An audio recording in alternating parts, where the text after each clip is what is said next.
कपड़े धोने वाली बहू। शादी के पहले से ही विभा को कपड़े धोने का बड़ा शौक था। कभी नल के नीचे तो कभी तालाब के पास। अरे मेरी नीली वाली लुंगी नहीं दिख रही है। विभा की अम्मा, कहाँ रखी है लुंगी? अरे वो तो विभा ने परसों ही धोकर रखी थी आपकी अलमारी में, देखो वहीं होगी। वो ना मैंने आज धो दी, मुझे लगा कि गंदी हो गई होगी। अरे कैसे गंदी हो गई थी? उसे तो मैंने पहना भी नहीं। हे भगवान, इस लड़की के कपड़े धोने की आदत से परेशान हो गया हूँ मैं। जितना तो घर में राशन नहीं आता, उससे कहीं ज्यादा डिटर्जेंट पाउडर का खर्चा है। इसकी शादी करवा दो, शादी। जाए अपने घर में ही करे काम, फिर चाहे घर के कपड़े धोने हो या पूरे गांव के। हाँ ठीक बोल रही हो, देखता हूँ मैं कोई लड़का। वो दिन भी आ जाता है जब विभा को देखने लड़के वाले आ जाते हैं। लड़की मुझे अच्छी लगी। होने वाली सास कहती है, बेटी अगर कुछ पूछना है तो पूछ लो। वैसे तो हमारी लड़की बहुत ही शर्मीली है, जो बोल दो वो मान लेती है, इसे क्या पूछना होगा। अरे कैसी बात कर रही हो माँ, मुझे इन लोगों के घर रहना है, सवाल तो कई है। हाँ हाँ बेटा, पूछ लो ना, क्या पूछना है। आप लोगों के घर कपड़े कौन धोता है? सास का मुंह बन जाता है। देखो, अगर तुम ये कहना चाहती हो कि तुम्हें कपड़े धोने नहीं आते तो सुन लो, कपड़े मैं ही धोती हूँ, लेकिन तुम्हारे आ जाने के बाद मैं रुमाल तक नहीं धोऊंगी। अरे चुप रहना भाग्यवान, बहू बेचारी घर आई नहीं, उसे डराना शुरू कर दिया। वो क्या है ना बिटिया, अभी तक तो ये कल्लू की माँ ही धोती थी, लेकिन अब तुम्हारे पापा तो दहेज में वॉशिंग मशीन देंगे ही। तभी विभा की माँ बोल पड़ती है, सवाल भी पूछा तो क्या। वैसे भाई साहब, मशीन की तो फिर भी कपड़े धोने की कैपेसिटी होती है। मतलब जो बिटिया दे रहे हैं ना विभा, इसे कपड़े धोने का बहुत शौक है। ये आप लोगों के क्या, आस पड़ोस गांव मोहल्ले सबके कपड़े धो दे और उफ तक ना करे। बाहर देखा नहीं आपने कितने कपड़े सूख रहे हैं? सब हमारी बिटिया ने ही तो धोए हैं। बस भी करो ना माँ, शर्म आ रही इतनी तारीफ सुनकर। और तो और एक दाग निकाल कर दिखाओ तो मान जाओ। हाँ अच्छा, माफ करना बेटा, मैंने गलत समझा। हमें तो रिश्ता बहुत पसंद है।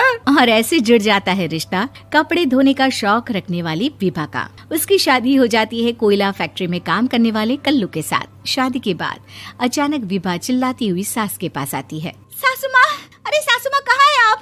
ये तो धोखा है, धोखा दिया आप लोगों ने मुझे।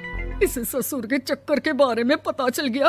अरे तो उसमें तुझे क्यों धोखा मिला है? अरे नल में पानी नहीं आता, कपड़े कैसे कब धुलेंगे? अच्छा, तू पानी नहीं आ रहा उसकी बात कर रही है। तो आपने क्या सोचा? कुछ नहीं। अच्छा, तेरी माँ ने कहा था कि कपड़े धोने का शौक है तुझे, याद आया मुझे। शौक बोलकर कपड़े धोने वाले मेरे जुनून को कम ना आके सासू माँ, कपड़ा धोना मेरा गुरूर है। तभी पति भी वहाँ आ जाता है। अभी मैंने इसे सनी देओल की फिल्म दिखाई है, उसी के डायलॉग मार रही है माँ। अच्छा सुन, साफ साफ बता रही हूँ, पानी सुबह 4 से 6 और शाम को 10 से 12 आता है, समझी? विभा टाइमिंग सुनकर हैरान हो जाती है। ये क्या भूतों का मोहल्ला है? सुबह 4 बजे उठकर कौन कपड़े धोता है? 4 बजे टंकी में पानी जाता है, फिर सारा दिन धोना ना, किसने मना किया? अरे कैसी बात कर रही हैं? 200 लीटर की टंकी में कितने कपड़े धो लूंगी मैं? सुबह ही उठ जाऊंगी मैं। अब क्या था, विभा सुबह 4 से लेकर रात के 12 बजे तक कपड़े ही धोती रहती। एक रोज सास पड़ोस से निकलकर कहीं जा रही होती है कि साथ वाली कहती है, हाँ कल्लू की माँ, जरा ये बताओ कि 2 साड़ी है, 2 ब्लाउज और एक पेटीकोट और एक नाड़े वाला लंबा कच्छा। हाँ तो? अरे तो क्या, कितना लोगी धुलाई ये बताओ। धोबन दिख रहे हैं हम क्या? हमारे पति सरकारी नौकरी से अभी रिटायर हुए हैं और बेटा सुपरवाइजर है कोयला फैक्ट्री में। धोबन समझ रखा है हमें? हाय रे कल्लू की अम्मा, माफ कर दो, वो तो मोहल्ले में यही सब बता रहे थे कि तुमने बहू को कपड़ा धुलवाने के काम में लगा दिया है। सास को पड़ोसन की बात सुनकर गुस्सा आ जाता है। वो घर पहुंचती है जहां घर के बाहर ही इतने सारे कपड़े सूख रहे होते हैं जितने कि किसी धोबन के घर पर। अरे ओ कल्लू की दुल्हन, बाहर निकल। माँ जी यहीं आ जाओ, बाथरूम में चादर धो रहे हैं हम। अरे अभी हम धोते हैं, तुमको बाहर निकलो। ये आस पड़ोस वाले बोल रहे हैं कि हम बहू से कपड़े धुलवा कर उसे कपड़ा धोने वाली बना दिए हैं। अरे छोड़ो ना माँ जी, किन लोगों की बातों में आती हो? आस पास के लोगों का तो काम ही होता है कि वो किसी तरह सास बहू को लड़ा दे। बहू सारे घर के कपड़े धोती है, ये क्या कम है? बोलिए। सास को भी लग जाता है कि वो बहू का ये सनकीपन नहीं छुड़वा सकती, इससे अच्छा है कि खुद ही चुप हो जाए। एक रोज सास और बहू मंदिर जाते हैं, जहाँ सास की साड़ी वहाँ खड़ी भीख मांगने वाली से मिलती है। माँ जी क्या बात है, आपकी साड़ी उस भिखारन से कितनी मिल रही है ना? हाँ हाँ देखो तो, दोनों की साड़ी मिल रही है। क्या बात है कल्लू की अम्मा, तुम खुद को तो अफसर की बीवी बताती हो और ऐसी सिंपल सी प्लेन साड़ी पहनकर घूमती हो। सिंपल और प्लेन नहीं है ये साड़ी। तो क्या सोने के धागे से फूल बने हैं? कुछ भी सासू माँ, कुछ भी। हाँ बने थे इस साड़ी में सोने के धागे से फूल। मेरे पति लेकर आए थे मद्रास से स्पेशली मेरे लिए 10,000 की। ताहे भाई साहब इस भिखारन के लिए भी सेम टू सेम साड़ी लेकर आए होंगे 10,000 की।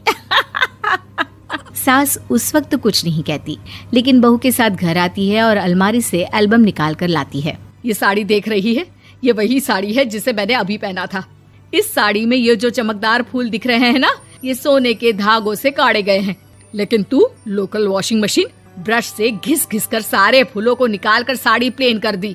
मुझे माफ कर दीजिए सासू माँ। और तो और, जब मैंने तुझे तेरी गलती के लिए कुछ नहीं कहा, लेकिन तूने तो सबके सामने मेरा मजाक ही बना दिया। क्यों? बहू को समझ में आ जाता है कि अब से उसका कपड़े धोना बंद।